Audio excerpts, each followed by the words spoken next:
Bismillahirrahmanirrahim. Assalamualaikum warahmatullahi wabarakatuh.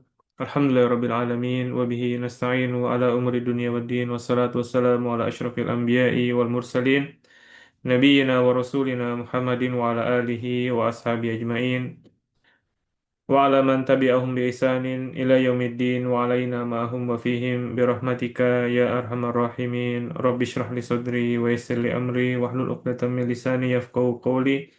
Allahumma alimna ma yanfa'una wanfa'na bima 'allamtana wa tawaffana muslimin wa alhiqna bis solihin amma ba'd. Baik, Bapak, Ibu dan rekan-rekan, saudara sekalian, alhamdulillah kita pada kesempatan kali ini melanjutkan kembali kajian mendaras Quran yang pada kesempatan kali ini kita lanjutkan ke ayat ke-47 dan juga ayat 50. Eh, baik. Jadi sebagaimana yang ayat sebelumnya ya, ini konteks besar pembahasan ayatnya masih berkaitan dengan Bani Israel, eh, yang mana kita sampai pada ayat 47 ini. Baik, kita baca dulu ayatnya. A'udzubillahi minasyaitonirrajim. Qala ta'ala, Ya Bani Israil adkuru ni'mati allati an'amtu alaikum wa anni faddaltukum alal alamin. Wahai Bani Israel, ingatlah nikmatku yang telah aku anugerahkan kepada kamu, dan ingat pula bahwa aku telah melebihkan kamu atau mengutamakan kamu atas seluruh alam. Surat ke Surat Al-Baqarah ayat ke-47. Dan pada pembahasan tafsir yang telah lalu ya, kita telah sebutkan bahwasanya nikmati di sini adalah satu kalimat yang sebenarnya bentuknya adalah tunggal, mufrad ya. Tapi dia merupakan mufrad yang disandarkan. Dalam hal ini adalah disandarkan kepada Allah. Nah, mufrad yang disandarkan begini eh, dalam konteks semacam ini maknanya menjadi jamak. Jadi dia mencakup semua nikmat-nikmat Allah ya. Ini seperti firman Allah Ta'ala, wa in ta'uddu nikmatallahi la tuhsuha gitu ya. Jika kalian berusaha untuk menghitung nikmat Allah, maka kalian tidak akan mampu untuk menghitungnya. Di sini nikmat juga dalam bentuk tunggal, tapi disandarkan kepada Allah, yang artinya adalah mencakup semua nikmat-nikmat Allah. Nah, selanjutnya kita lihat kutipan pendapat dari ahli tafsir yang berkaitan dengan ayat ini. Berkata Imam Al-Baghawi, alal alamin ay alimi zamanikum. Yang dimaksud dengan atas seluruh alam, maksudnya adalah atas seluruh manusia pada zaman kalian. Ya. Kemudian kata beliau, wadzalika tafdilu wa in kana fi haqqil abai bihi eh, lakinna bihi syaraf lil abnai.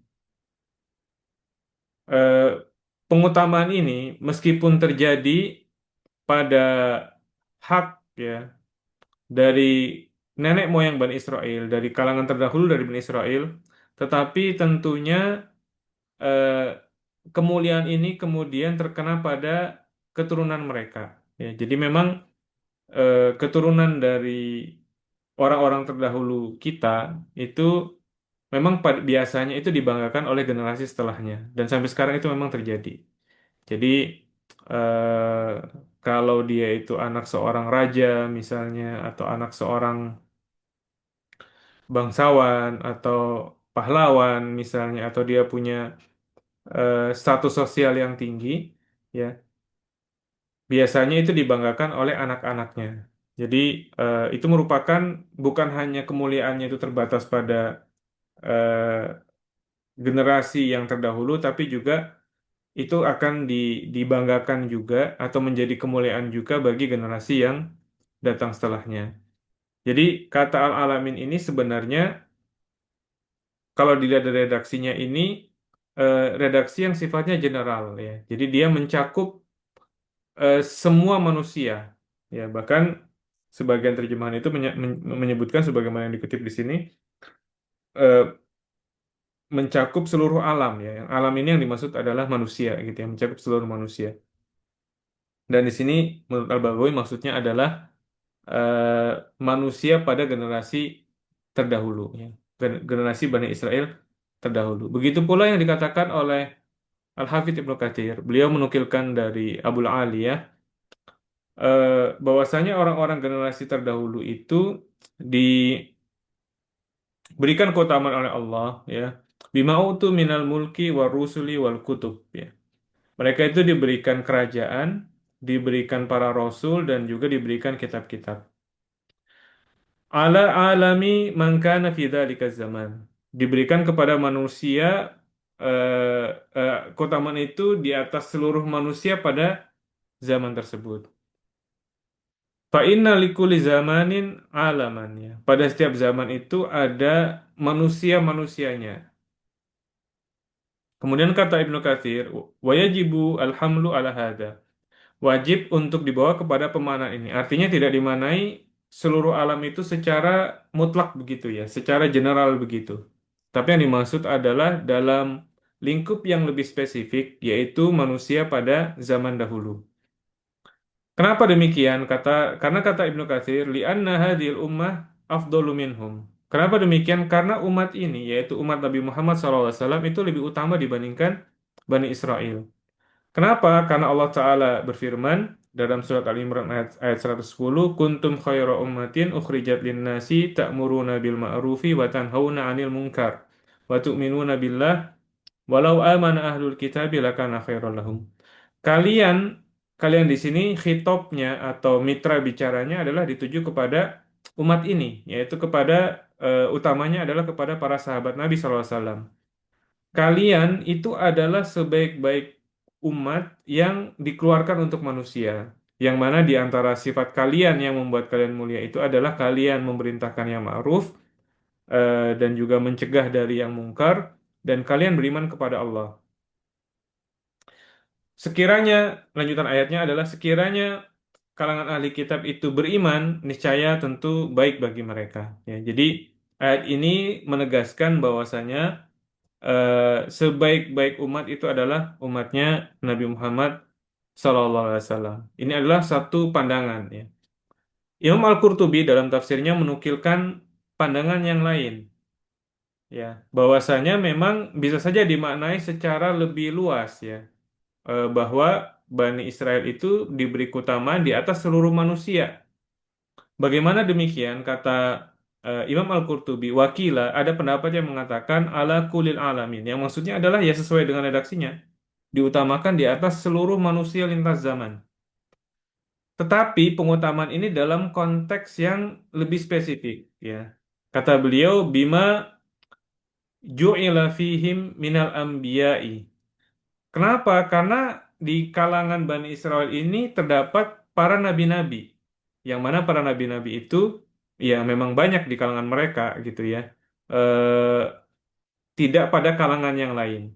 Wahada khasatun lahum wa laysa liwairihim.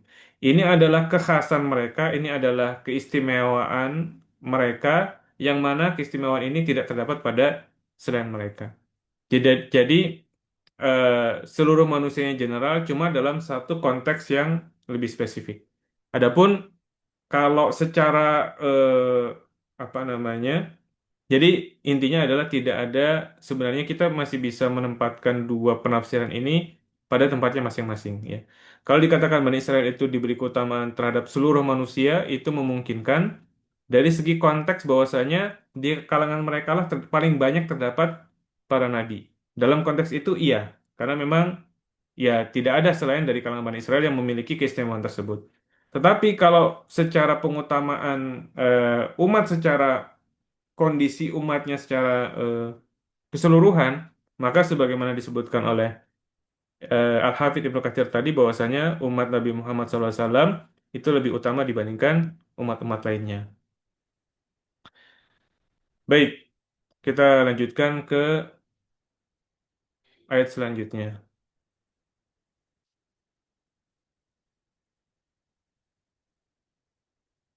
Kemudian Allah Ta'ala berfirman dalam ayat ke-48, wattaqu yawman la tajzi nafsun an nafsin syai'a wala yuqbalu minha syafa'atu wala yu'khadhu minha adlu wala hum yunsarun ya.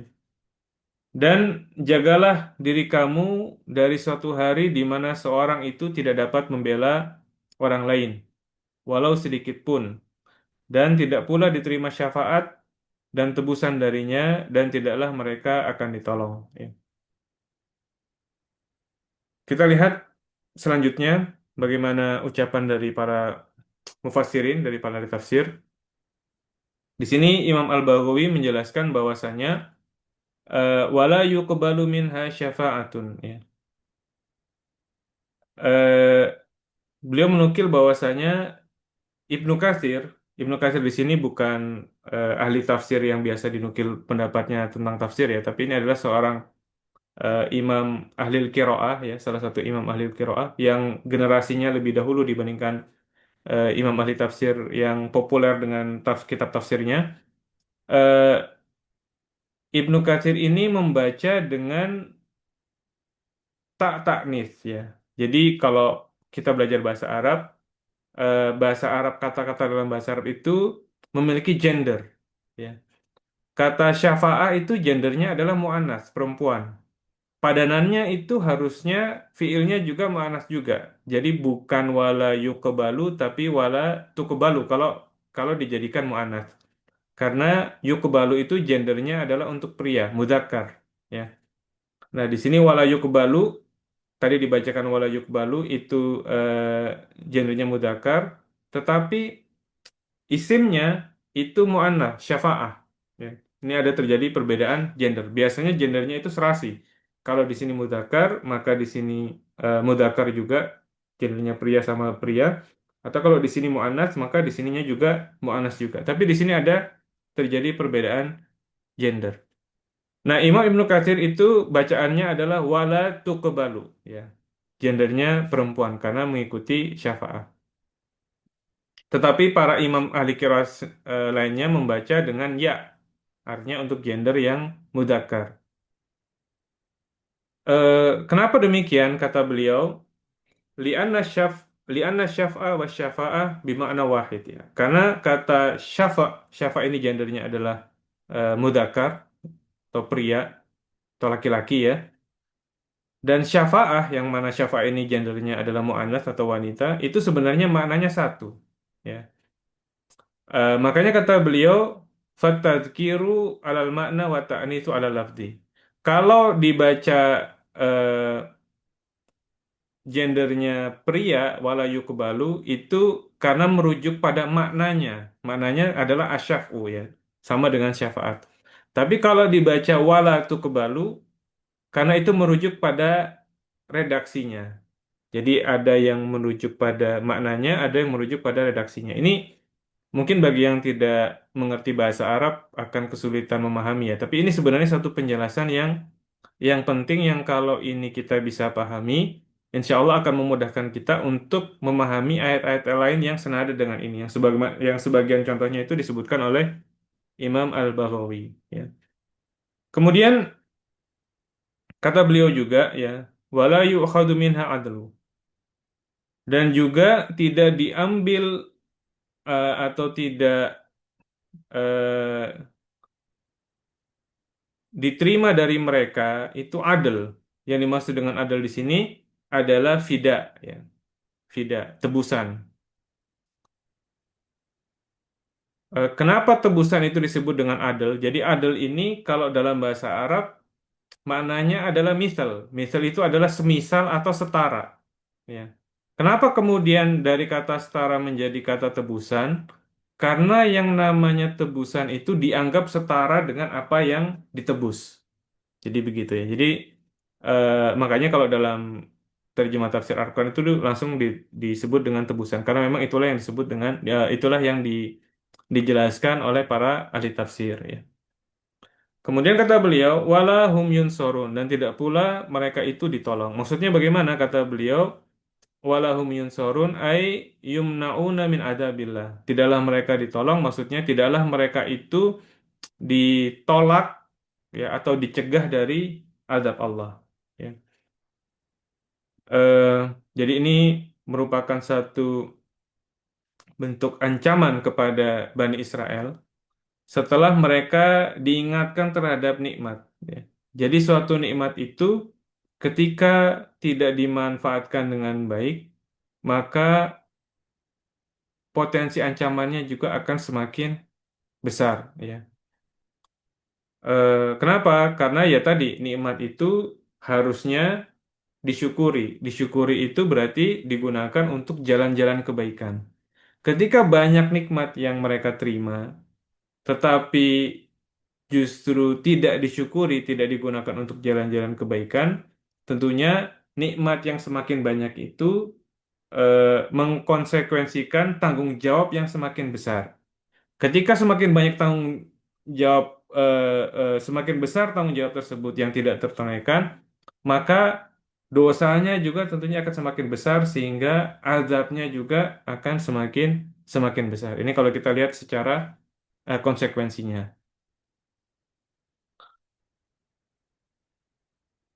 Baik. Kemudian ya, eh, tadi sudah disebutkan oleh Al-Baghawi juga, syafaat itu dan maknanya adalah syafa, yang artinya itu adalah menggenapkan. Menggenapkan dia merupakan antonim atau lawan kata dari witer. Witer itu artinya adalah ganjil. Jadi syafa itu genap, witer itu ganjil. Nah, ini secara makna bahasa. Adapun makna secara istilah artinya adalah permohonan kebaikan untuk orang lain. Ya. Permohonan kebaikan untuk orang lain. Bagaimana korelasinya? Jadi, ketika syafaat itu terjadi, maka seolah-olah orang yang memohon syafaat itu dia menggenapkan ya, orang yang hendak diberi syafaat ini dengan permohonan darinya. Nah, orang yang diberi syafaat ini kan punya satu keinginan. Katakanlah dia ingin keinginannya itu punya satu keinginan tertentu yang dia pengen dipenuhi. Ya. Ini keinginan yang baru satu. Ketika ada orang yang kemudian menolong dia, jadi katakanlah eh, dalam kehidupan sehari-hari misalnya ya, ada rakyat, dia punya satu permohonan, punya satu kepentingan yang dia ingin agar kepentingan ini ditunaikan oleh penguasa. Cuma penguasa ini tidak mau dengar dari dirinya. Akhirnya dia mencari syafaat. Dia mencari teman dari penguasa ini. Dia bilang ke temannya penguasa, saya adalah rakyat, saya punya suatu keperluan, Anda adalah teman dekat dari penguasa, tolong dibantu agar keperluan saya tadi, kepentingan saya tadi bisa dikabulkan oleh penguasa. Nah, tadinya permohonannya itu cuma satu, ya. Tapi kemudian dengan temannya dari penguasa ini menyampaikan, ya, jadi permohonan dia ditambah dengan permohonan dari temannya sehingga menjadi genap, ya, digabungkan begitu. Jadi itulah kenapa disebut dengan syafaat, ya. Dan itulah kenapa dari kata menggenapkan maknanya jadi apa namanya permohonan kebaikan untuk orang lain. Karena ya tadi permohonan kebaikan untuk orang lain itu menggenapkan permohonannya orang lain tersebut. Nah, para ulama menjelaskan dari kalangan ahli tafsir ya banyak menjelaskan bahwasanya penolakan syafaat ini tidak diterima syafaat, kemudian tidak diterima tebusan dan seterusnya. Ini konteksnya adalah untuk orang-orang yang memang tidak beriman atau untuk orang-orang kafir. Ya. Adapun kalau orang itu masih dalam disebut sebagai seorang mukmin, orang yang beriman, maka berlaku padanya syafaat. Dan ini merupakan satu keyakinan ahli sunnah bahwasanya syafaat itu ada di hari kiamat kelak. Ya. Di antara seutama-utama pemberi syafaat itu adalah Nabi SAW. Kemudian sebagian orang mukmin juga bisa memberikan syafaat kepada sebagian yang lain. Ini adalah keyakinan ahli sunnah. Jadi syafaat yang tertolak sekali lagi dalam ayat ini adalah untuk orang-orang yang tidak beriman atau orang-orang yang batal keimanannya atau orang-orang kafir. Adapun selama dia masih dalam kondisi sebagai mukmin, maka potensi syafaat itu tetap terbuka. Baik, kita lanjutkan ke Ayat selanjutnya, ayat ke-49. Wa idh najjaynakum min ali fir'auna yasumunakum su'al adzab yudabbihuna abna'akum wa yastahyuna nisa'akum wa fi dzalikum bala'um min rabbikum 'adzim. Ah, baik, sebentar.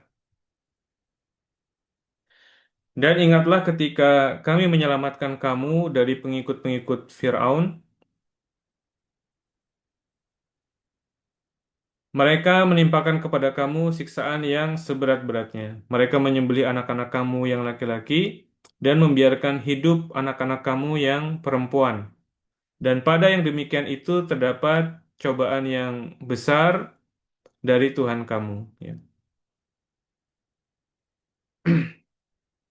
Nah, di sini ya terkait dengan frasa wa fi dzalikum bala'um mir rabbikum azim ya. Dan pada yang demikian itu terdapat cobaan yang besar dari Tuhan kamu. Di sini ada perbedaan, ada potensi perbedaan makna. Ya. Ada yang berpendapat bahwasanya kenapa? Karena kata bala itu bisa ditujukan untuk mihna atau ujian yang sifatnya kepedihan, ya. Tapi juga bisa digunakan untuk nikmah atau kenikmatan-kenikmatan.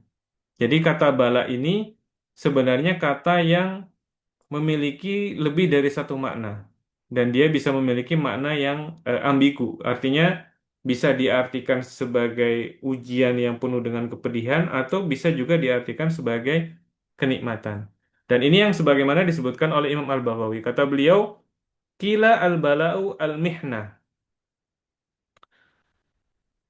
Eh, artinya jadi kalau diartikan sebagai mihna atau eh, cobaan yang besar ya, atau ujian kepedihan yang besar, itu merujuk kepada azab yang mereka terima, penyembelihan yang dilakukan oleh Fir'aun.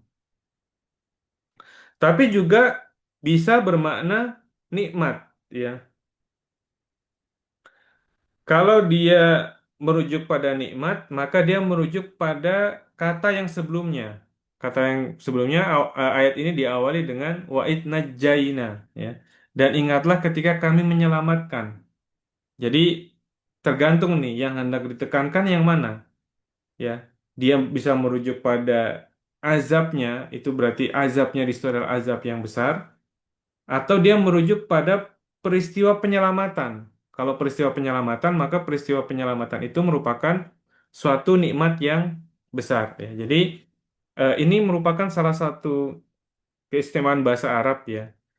Kalau kita lihat sebenarnya ya tidak ada kontradiksi, ya. Azabnya itu juga merupakan azab yang besar, sehingga karena memang azabnya atau siksaannya itu siksaan yang besar, maka penyelamatannya juga menjadi penyelamatan yang besar, ya.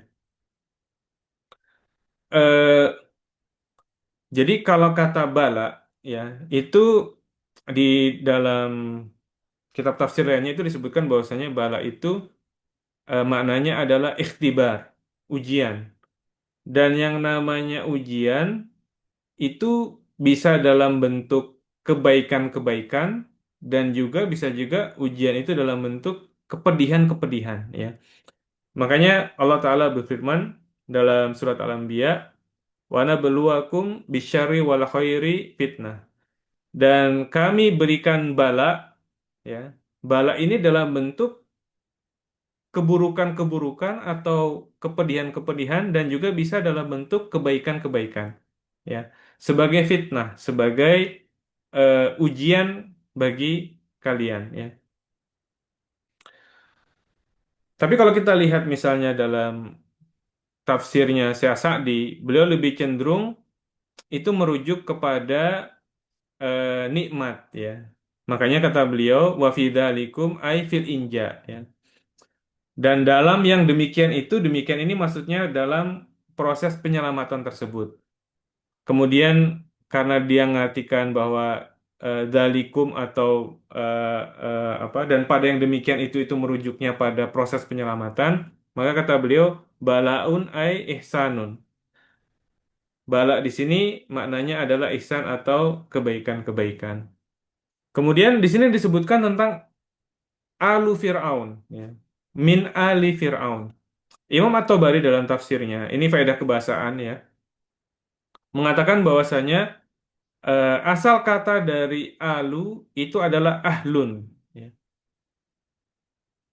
Ubdilat al-ha'u hamzatan.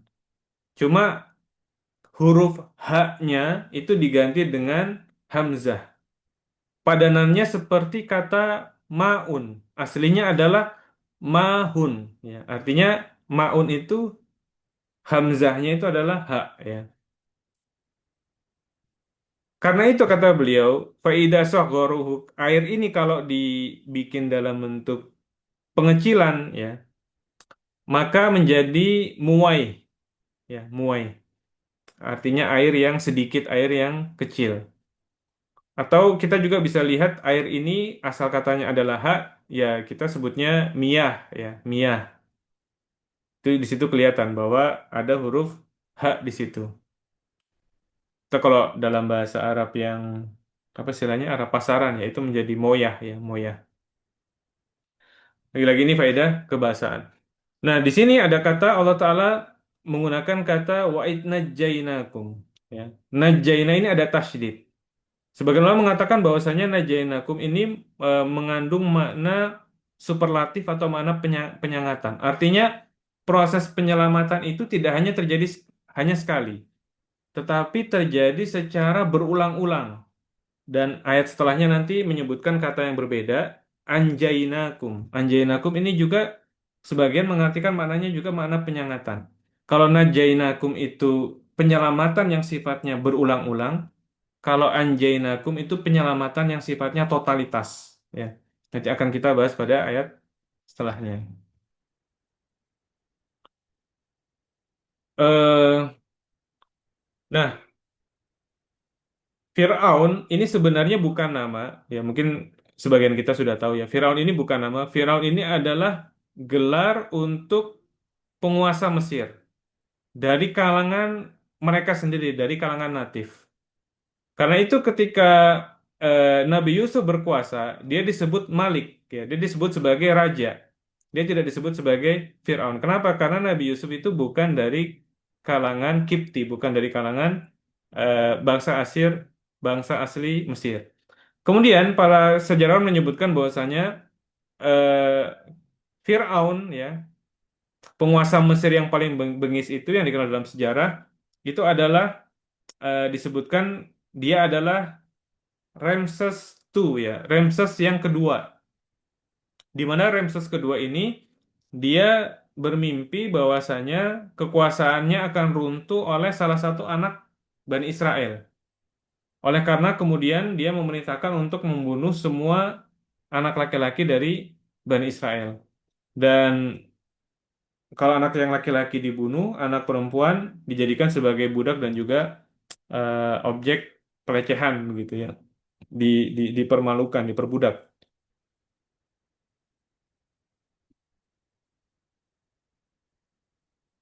Ya, ini kemudian ini apa namanya? Salah satu Allah mengingatkan tentang apa namanya? Kembali tentang masalah nikmat besar yang Allah berikan kepada Bani Israel, yaitu dengan menyelamatkan mereka secara berulang-ulang dari kekejaman Fir'aun. Ya. Kemudian ayat selanjutnya masih membahas hal yang sama. Kita lihat ayat selanjutnya, ayat yang ke-50. Allah Ta'ala berfirman, wa id faraqna bikumul bahra fa anjaynakum wa aghraqna ala fir'auna wa antum tanzurun. Ya. Dan ingatlah ketika kami membelah laut untuk kalian. Wa aghraqna ala fir'aun, dan kami tenggelamkan fa anjaynakum, dan kami selamatkan kalian, wa aghraqna, dan kami tenggelamkan ala fir'aun, pengikut-pengikut Fir'aun, wa antum tanzurun, sedangkan kamu dalam kondisi menyaksikan itu semua, ya. Kata Imam Al-Baghawi, wa id faraqna bikumul bahra ay kila ma'nahu faraqna lakum, ya. Yang dimaksud dengan faraqna bikum di sini maknanya adalah faraqna lakum, kami membelah laut untuk kalian, ya. Wakila faroknal bahro biduhulikum iya. Ya. Ada juga ahli tafsir atau ahli bahasa yang mengartikan kami membelah lautan dengan kami membelah lautan dengan sebab kalian masuk ke lautan tersebut. Ya. Jadi di sini ada kenapa digunakan kata farokna bikumul bahro. Kemudian bahar ya atau kalau kita terjemahkan sebagai laut ya itu kenapa disebut bahar ya? Jadi bahar itu dalam bahasa Arab itu merujuk kepada sesuatu yang luas, suatu yang areanya luas. Karena itu faros ya atau kuda itu juga bisa disebut sebagai bahar, bisa disebut sebagai laut. Ida ittasa'a fi jarihi, kata Imam Al-Baghawi. Kalau kuda ini dia memiliki area jelajah yang luas ya. Dia sudah ber- eh, berjelajah ke kemana-mana ya. Sangat luas area jelajahnya. Nah, di ayat ini juga tadi sebagaimana telah kita sampaikan, Allah Ta'ala menggunakan kata anjainakum. Sebagian ulama mengatakan maknanya di sini adalah anjainakum. Ini adalah menunjukkan juga makna penyangatan. Kalau tadi itu adalah penyelamatan berulang-ulang, maka anjainakum ini sama-sama menyelamatkan. Tapi anjainakum ini adalah penyelamatan secara total. Penyelamatan secara totalnya bagaimana? Yaitu dengan cara mereka diselamatkan dari orang yang menzalimi mereka dan orang yang menzalimi mereka itu dihabisi. Udah selesai ya. End game, end of story. Selesai cerita dari orang yang menzalimi mereka. Nah, yang dimaksud dengan laut di sini adalah Laut Merah ya. Laut Merah termasuk di situ juga ada terusan Suez ya. Yang mana ini menjadi jalur eksodus, jalur keluarnya Nabi Musa bersama dengan kaumnya. Nah, sebagian ulama menjelaskan bahwasanya perjalanan Nabi Musa, perjalanan eksodus Nabi Musa ini tidak mengikuti rute yang biasanya. Ya, tapi memang sengaja mengambil rute ke tenggara yang mengarah ke laut ya. Kalau orang rute biasanya itu kan akan tentunya mengambil jalan darat ya. Tapi ini memang diarahkan untuk melewati jalur laut ke tepi pantai. Karena memang Allah sudah tetapkan akan terjadi demikian ya. Dan di sini terdapat mukjizat dari Allah ketika Allah kemudian membelah Laut Merah, yang mana ya mukjizat ini sekaligus bukan hanya sekedar mukjizat, tapi juga menjadi suatu kenikmatan yang besar, kenikmatan yang istimewa yang harus disyukuri oleh mereka. Nah, Imam Al-Baghawi dalam tafsirnya menjelaskan bahwasanya ketika Bani Israel itu melakukan eksodus bersama Nabi Musa, jumlah mereka itu mencapai 620.000 orang, satu jumlah yang sangat besar ya. Dan eh, beliau menyebutkan bahwasanya ini tentu sangat kontras dengan ketika eh, Nabi Yakub beserta kalangannya, ya Bani Israel itu adalah dari keluarganya Nabi Yakub, jumlah mereka pada saat itu 72 orang, ya laki-laki dan perempuan, hanya 72 orang. Tapi begitu mereka bersama keluar dengan Nabi Musa itu jumlahnya sudah menjadi 620.000 orang. Ini tentunya menunjukkan bahwasanya ya tentu saja menjadi berkembang biak ya dari generasi ke generasi sehingga ketika zaman Nabi Musa itu populasinya sudah sangat luar biasa besar. Dan peristiwa penyelamatan ini ya, ini momentumnya itu disebut dengan hari Asyura, yaitu hari 10 Muharram ya. Hari 10 Muharram. Dan dalam hal ini terdapat riwayat dari sahabat Ibnu Abbas bahwasanya ketika Nabi SAW ya dalam hadis yang diriwayatkan oleh Imam Muslim dan juga Imam Al-Bukhari dan juga yang lainnya bahwasanya ketika Nabi SAW itu berhijrah ke Madinah, beliau mendapati orang-orang Yahudi itu berpuasa di 10 Muharram. Kemudian Nabi SAW pun bertanya kepada mereka, Ma hadzal yaumul ladzi tasumunahu? Hari apa ini yang kalian berpuasa pada hari ini? Kata orang-orang Yahudi, "Hadza yaumun azim. Anjallahu fihi Musa wa qaumahu wa gharaqa Fir'auna wa qaumahu." Ini adalah hari yang luar biasa, hari yang sangat agung, di mana pada hari ini Allah Ta'ala menyelamatkan Musa dan pengikutnya. Dan juga Allah Ta'ala menenggelamkan Fir'aun dan juga para pengikutnya. Fasamahu Musa syukran. Maka Nabi Musa SAW pun mengenang hari ini dan kemudian berpuasa pada hari tersebut. Fanahnu nasumuhu. Dan kami juga berpuasa di hari itu. Faqala Rasulullah SAW, maka Nabi SAW pun bersabda, ya, di sini adalah hadis yang diriwayatkan oleh sahabat Ibnu Abbas, nahnu ahakku wa aula bi Musa, ya. Kami itu lebih berhak dan juga lebih utama, lebih dekat dengan Nabi Musa dibandingkan dengan kalian. Fasaumahu Rasulullah SAW wa amara bisyamihi. Maka pada hari tersebut Rasulullah pun berpuasa pada hari Asyura dan juga memerintahkan kepada umatnya, kepada para sahabat untuk berpuasa di hari Asyura. Nah, sebenarnya kalau kita bicara hari Asyura itu sendiri, ya, dijelaskan oleh Ibnu Rajab dalam kitabnya Lataiful Ma'arif, ya, bahwa hari Asyura ini memang hari yang agung. Yang kejadian luar biasa di dalamnya itu bukan hanya pada kejadian Nabi Musa, ya. Beliau menyebutkan bahwasanya para nabi-nabi terdahulu, termasuk juga Nabi Nuh alaihissalam, ya, dan juga nabi-nabi yang lain, itu juga berpuasa di hari Asyura, ya.